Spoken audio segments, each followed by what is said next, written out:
Hello friends, இப்போ ட்ரெண்டிங்காக போயிட்டுருக்குற hot milk cake, அதுவும் எக்லெஸ்ஸில். வாங்க எப்படி செய்யலான்னு பார்க்கலாம். ஒரு சாஸ்பேனில் milk 150 ml, butter 100 gram. Butter நல்லா மெல்ட் ஆகுற வரைக்கும் ஹீட் பண்ணுங்கள்.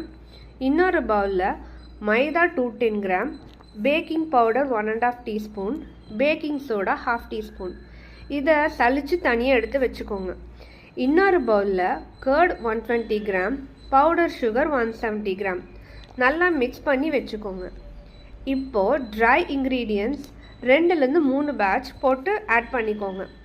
லாஸ்ட்டாக நம்ம பட்டரும் மில்க்கையும் நல்லா மெல்ட் பண்ணி வச்சுருக்கோம்ல, இதுவும் 2 to 3 பேட்சாக ஆட் பண்ணிக்கோங்க.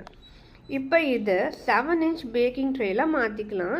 நல்லா ஒரு 2 to 3 டைம்ஸ் நல்லா டேப் பண்ணி எடுத்துக்கோங்க. ஏர் பபிள் இருந்தாலும் ரிலீஸ் ஆயிரும். இப்போ இதை 180 டிகிரியில் 10 மினிட்ஸ் ப்ரீ ஹீட் பண்ண அவனில் 180 டிகிரியில் 30 to 35 மினிட்ஸ் பேக் பண்ணி எடுத்தால் நம்மளோட ஹாட் மில்க் கேக் ரெடி. நீங்களும் இதை ட்ரை பண்ணி பார்த்துட்டு எப்படி இருக்குன்னு கமெண்ட் பண்ணுங்கள். பாய்.